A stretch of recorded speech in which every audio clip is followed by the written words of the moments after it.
अस्सलाम वालेकुम स्टूडेंट्स। तो फिर आज हम लोग स्टार्ट करने वाले हैं ओरल हाइपोग्लाइसेमिक ड्रग्स। इनको हम लोग non insulin anti diabetic drugs भी कह रहे थे। सबसे पहले इनकी क्लासिफिकेशन देख लेते हैं, उसके बाद वन बाय वन इनको सबको डिस्कस करते हैं। इसकी क्लासिफिकेशन में बहुत सारी टाइप्स आ जाती हैं, वन बाय वन डिस्कस करते हैं। इंसुलिन सिक्रीटागोग्यूलस, इसके एग्जाम्पल साथ साथ में लिखती जा रही हूँ, आप लोग देखते जाएगा। इंसुलिन सिक्रेटोकोकस, इसके एग्जाम्पल हमारे पास आ जाते हैं ग्लिपिजाइड, बिगोनाइट्स, मेटफॉर्मिन, बहुत इंपॉर्टेंट ड्रग है, अक्सर पूछे जाते हैं वाइवा वगैरह में। मेटफॉर्मिन। थर्ड नंबर पे हमारे पास आ जाती है अल्फ़ा ग्लूकोजाइडेज इनहिबिटर्स। अल्फ़ा ग्लूकोजाइडेज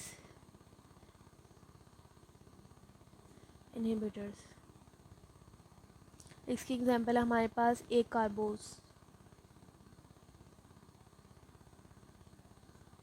उसके बाद हमारे पास नेक्स्ट है थायाजोलिडिनेडियोन्स।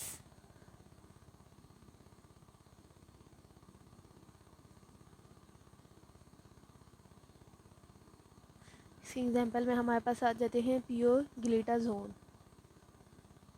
नेक्स्ट हमारे पास है अमाइलिन एनालॉग्स। इसके एग्जाम्पल में हमारे पास आ जाती हैं प्रामलिनटाइड। नेक्स्ट हमारे पास इंक्रेटेड मॉड्यूलेटर्स। इंक्रेटेड मॉड्यूलेटर्स को हम लोग फर्दर टू पार्ट्स में डिवाइड करते हैं।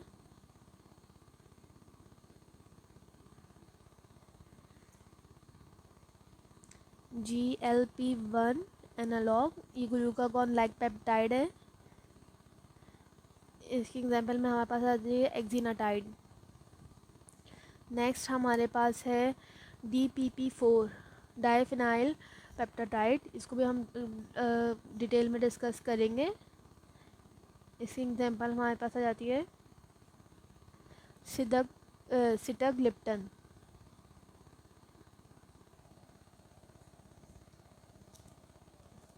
ठीक है, उसके बाद नेक्स्ट हमारे पास है लास्ट SGLT2 इनहिबिटर्स।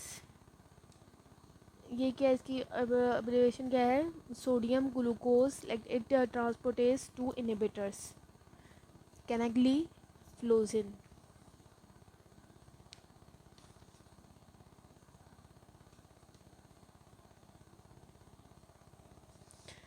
ये तो उसकी पूरी क्लासिफिकेशन हो गई। अब हम इनको वन बाय वन डिस्कस करते हैं। हम इंसुलिन सिक्रेटागोग्यूल्स से डिस्कस करना स्टार्ट करते हैं। इंसुलिन सिक्रेटागोग्यूल्स बिकोनाइट्स बहुत इंपॉर्टेंट है, अक्सर पूछी जाती हैं। MCQs के हवाले से भी इंपॉर्टेंट है, शॉर्ट क्वेश्चन आंसर के हिसाब से भी इंपॉर्टेंट है, और वाइवा पॉइंट ऑफ व्यू से भी इंपॉर्टेंट है। सबसे पहले हम लोग डिस्कस कर लेते हैं इंसुलिन सिक्रेटागोग्यूल्स।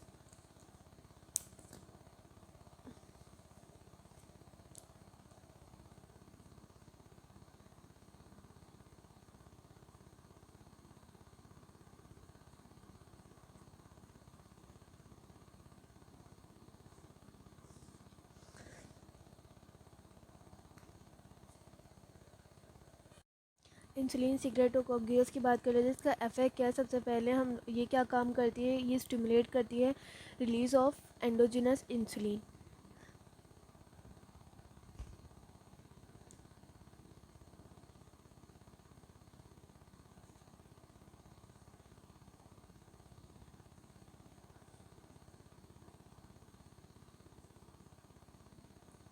अब ये कैसे करती है? बेसिकली ये इंसुलिन का रिलीज़ किस तरह करवाती है? ये बाय प्रमोटिंग, ये क्या करवाती है? बेसिकली पोटेशियम चैनल्स को क्लोज़ करवा देती है। पोटेशियम चैनल्स को क्लोज़ करवाने के बाद ATP डिपेंडेंट, जो कि ATP डिपेंडेंट होते हैं, ATP डिपेंडेंट पोटेशियम चैनल्स को क्लोज़ करवाती है, जिसकी वजह से क्या होता है? डीपोलराइजेशन होती है। डीपोलराइजेशन होती है तो calcium voltage gated calcium channels open हो जाते हैं। Voltage gated calcium channels open हो जाते हैं। जब ये ओपन हो जाते हैं तो कैल्शियम की एंट्री इंट्रासेलुलरली ज़्यादा हो जाती है। कैल्शियम की एंट्री सेल्स के अंदर होना शुरू हो जाती है। जब कौन से सेल्स की बात कर रहे हैं हम लोग? बीटा पेनक्रेटिक सेल्स की बात कर रहे हैं। ठीक है, कैल्शियम की एंट्री होना शुरू हो जाती है सेल्स में। जो कैल्शियम फिर क्या कराता है हमारे पास, इंसुलिन को की एक्सोसाइटोसिस करवाता है, एक्सोसाइटोसिस ऑफ इंसुलिन, और इंसुलिन के हमारे पास रिलीज़ करवा देता है। इस तरीके से जो है ये इंसुलिन सिक्रेटरी ग्लूकोज काम कर रहे होते हैं। ठीक है, मैं this diagram is from the Katzung. क्या हो रहा है, जब हमारी बॉडी में ज़्यादा ग्लूकोज लेवल बढ़ जाता है तो ये ग्लूकोज जो है पैंक्रियाटिक सेल्स में जाना शुरू हो जाता है through the transporter GLUT2 transporter. जब हमारे पास ये ग्लूकोज बीटा पैंक्रियाटिक सेल में आ गया, इसकी मेटाबॉलिज्म शुरू हो जाती है और ये बेसिकली क्या जनरेट करता है, ATP। ये ATP जब ज़्यादा हो जाता है तो ये ATP डिपेंडेंट पोटेशियम चैनल्स को क्लोज़ कर देता है। जब ये APT डिपेंडेंट पोटेशियम चैनल्स को क्लोज़ कर देगा तो यहाँ पर डिपोलराइजेशन इनसाइड द सेल्स बढ़ जाएगी। जब डिपोलराइजेशन होगी तो यहाँ पे हमारे पास कुछ calcium voltage gated calcium channels present होते हैं जो कि खुल जाएंगे। जब voltage gated calcium channels open हो जाएंगे तो कैल्शियम की एंट्री इनसाइड द सेल बढ़ जाएगी, और कैल्शियम की एंट्री जब बढ़ जाएगी इनसाइड द सेल तो ये क्या करवाएगी, एक्सोसाइटोसिस करवाएगी इंसुलिन की, और इस तरीके से इंसुलिन रिलीज़ हो जाएगी। ये जो इंसुलिन सिक्रेटरी ग्लूकोज हैं हमारे पास कौन सी केमिकल क्लास में आते हैं, ये जो केमिकल क्लास होती है वो होती है हमारे पास सल्फोनाइल यूरिया। यह अक्सर MCQs में पूछा जाता है, सल्फोनाइल यूरिया। इसकी जो सेकंड जनरेशन होती है सल्फोनाइल यूरियाज़ की, उसके एग्जांपल में हमारे पास आ जाते हैं ग्लिपिजाइड, जो कि मैंने आपको पहले भी क्लासिफिकेशन में इसकी एग्जांपल बताई थी, इंसुलिन सिक्रेटरी ग्लूकोज की, जो कि मोस्ट कॉमनली आजकल यूज़ हो रही है। ये क्या है हमारे पास, सल्फोनाइल यूरिया की सेकंड जनरेशन।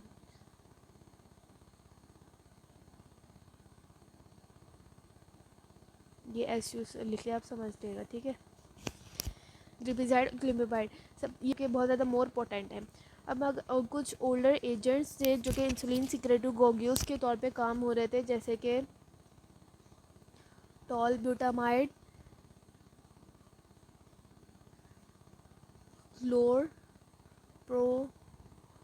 क्लोरप्रोपामाइड।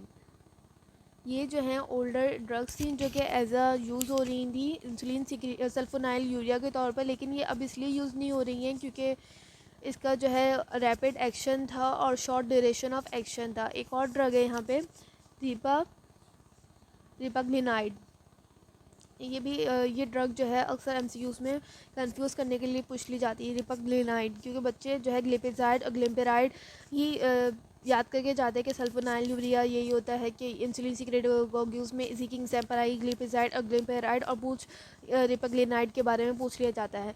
रिपग्लिनाइड जो है एक डी फिनाइल अलानाइन डेरिवेटिव है, डी फिनाइल अलानाइन डेरिवेटिव है, जो कि हमारे पास as a insulin secretor glucose use होता था। अब यूज़ नहीं किया जाता क्योंकि इसका रैपिड एक्शन है, rapid and short action, rapid onset होता है और शॉर्ट ड्यूरेशन ऑफ एक्शन होता है इसका, इस वजह से इसको यूज़ नहीं किया जाता, और ये ग्लिपिजाइड और ग्लिम्पेराइड वगैरह यूज़ की जाती है। लेकिन आपको नाम पता होने चाहिए, बहुत इंपॉर्टेंट है, MCQs वगैरह में कंफ्यूज करने के लिए पूछ लिया जाता है। देख लेते हैं।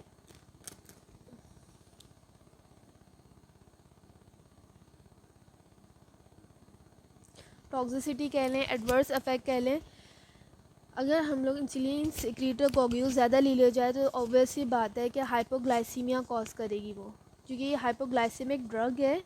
लेकिन अगर एक्सेस क्वांटिटी में ये ज़्यादा ले ली जाए तो ऑब्वियस ही बात है हमारे पास हाइपोग्लाइसीमिया करेगी, ठीक है। इसके अलावा जो है कुछ ये हमारे पास जैसे टोबिटामीन, क्लोरपेरामाइड या रिपग्लिनाइड थी, ये क्या करती हैं, रैशेस और एलर्जिक रिएक्शन भी प्रोड्यूस कराती है, रैशेस और एलर्जिक रिएक्शंस, इस वजह से भी इनको यूज़ नहीं किया जा रहा होता। इसके अलावा वेट गेन कराती वाली ड्रग्स जो हैं, इंसुलिन सिक्रेटरी ग्लूकोज जितने भी हैं वो सब वेट गेन करवाती हैं, ये भी इनका एक एडवर्स इफेक्ट है वेट गेन का। नेक्स्ट हम लोग बात कर लेते हैं बिगोनाइड्स की, मेटफॉर्मिन। बिगोनाइड्स की बात कर लेते हैं। हमने बिगोनाइड्स की क्लासिफिकेशन में हमने देखा था कि मेटफॉर्मिन एग्जाम्पल है, बेसिकली बिगोनाइड ग्रुप से बिलोंग करती है मेटफॉर्मिन। बिगेनॉइड्स के बहुत सारे अफेक्ट्स हैं other than hypoglycemic drug, oral hypoglycemic drug के अलावा भी ये बहुत सारे इसके अफेक्ट्स हैं, वो भी हम लोग देखेंगे। इसका पहले मैकेनिज़्म और अफेक्ट्स दोनों देख लेते हैं। बेसिकली क्या करती है बिगेनॉइड्स के जो ग्रुप के जितनी भी ड्रग्स हैं, मेटफॉर्मिन वगैरह, ये क्या करती हैं, ये पोस्ट प्रेंडियल और फास्टिंग ग्लूकोज लेवल को कम करती हैं। इट रिड्यूसेस द पोस्टप्रेंडियल मैंने आपको पहले भी बता चुकी हूँ प्रीवियस वीडियोस में कि पोस्टप्रेंडियल क्या होता है। पोस्टप्रेंडियल मील के बाद जो हमारी ब्लड ग्लूकोज लेवल बढ़ जाता है मील लेने के बाद, उस ग्लूकोज लेवल को मेंटेन, उस ग्लूकोज लेवल को डिक्रीज़ करती है बिगेनॉइड्स। ठीक है, इसके अलावा ये कैसा, इसका मैकेनिज्म कैसा होता है, क्या कैसे करती है, कैसे कंट्रोल करती है। बेसिकली ये इनहिबिट करती है हेपेटिक और renal gluconeogenesis. It inhibits the hepatic and renal gluconeogenesis. मतलब कि जो ग्लूकोनियोजेनेसिस क्या होता है कि वो ग्लूकोज जो अदर देन द कार्ब्स के सोर्स से बन रही है उसे हम कहते हैं ग्लूकोनियोजेनेसिस। उसकी फॉर्मेशन को रोक देती है और इसके अलावा क्या काम करती है, ये हमारे पास ग्लूकोज की Uptake, increases the glucose Uptake by the, और ग्लूकोज अपटेक को बढ़ा देती है और ग्लाइकोलाइसिस बढ़ा देती है पेरिफेरल टिश्यूज़ में।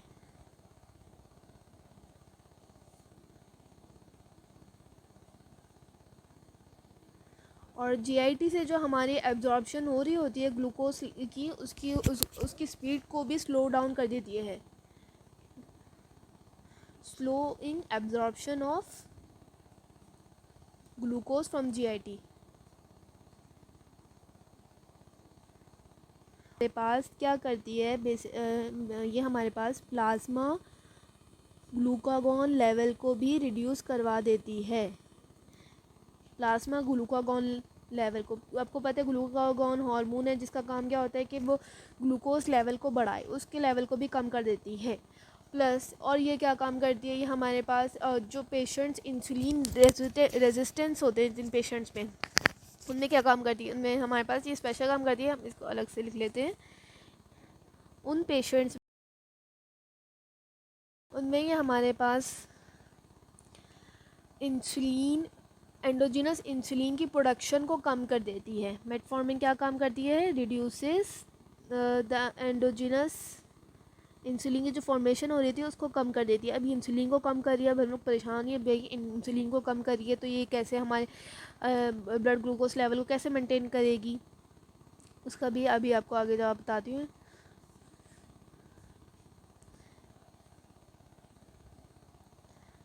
ये इंसुलिन की प्रोडक्शन को तो कम कर देती है, लेकिन ये क्या करती है कि जो इंसुलिन कम रिड्यूस कर देती है, नहीं बोला कि मैंने ख़त्म ही कर देती है या कंप्लीट लॉस कर देती है, बनने ही नहीं देती, ऐसे नहीं, रिड्यूस बोला है, रिडक्शन।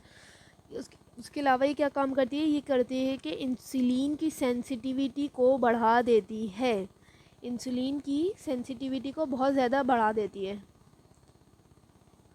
जब इंसुलिन की सेंसिटिविटी को बढ़ा देगी मतलब कि वो फिर हमारे पास ज़्यादा कम इंसुलिन ज़्यादा काम करना शुरू कर देगी। अब क्या किया इसने एंडोजिनस इंसुलिन की प्रोडक्शन को कम करवाया और इंसुलिन की सेंसिटिविटी को बढ़ा दिया, जिसकी वजह से वेट गेन भी नहीं हो पाता। हमने इंसुलिन पिछली क्लासिफिकेशन में देखा था इंसुलिन सिक्रेटोगोग्यूस में, इसके साइड इफ़ेक्ट्स में या टॉक्सिसिटीज़ में हम लोगों ने देखा था कि वो वेट गेन करवा रही होती, लेकिन ये जो है मेटफॉर्मिन ये वेट गेन नहीं करवाती क्योंकि ये इंसुलिन की ही सेंसिटिविटी को बढ़ा देती है, इस वेट गेन नहीं करवाती। ये इसका एक प्लस पॉइंट है। अच्छा, जो मैंने आपको कहा था कि इसके इफेक्ट्स बहुत सारे हैं अदर देन ये as a oral hypoglycemic drug के अलावा ये जो है हमारे पास क्या करती है, मेटफॉर्मिन जो है फर्टिलिटी को रिस्टोर करती है, रिस्टोर द फर्टिलिटी।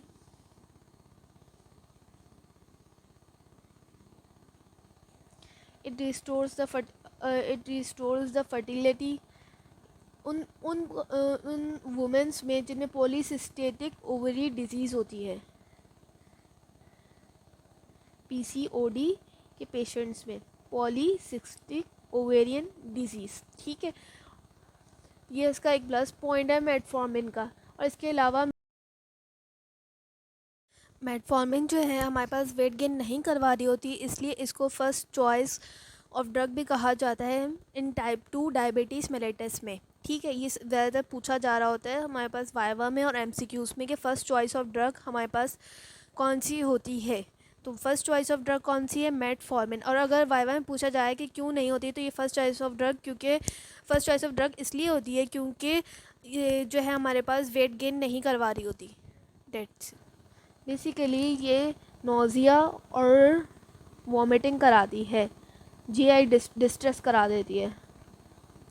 इसके अलावा उन पेशेंट्स में जो कि जिनमें हमारे पास एनॉक्सिया का मसला होता है, टिश्यू एनॉक्सिया का, उनमें जिनमें टिश्यू एनॉक्सिया का मसला होता है,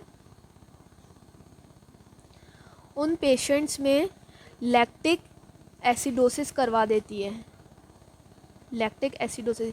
इसलिए जो है ये वाली जो ड्रग्स हैं ये कॉन्ट्रा इंडिकेटेड है उन पेशेंट्स में जिनको लिवर का या रीनल का कोई डिजीज़ हो, या फिर जो है क्रॉनिक कार्डियोपल्मोनरी डिसफंक्शन में इनको कॉन्ट्रा इंडिकेटेड होती हैं। यहाँ लिख देती हूँ।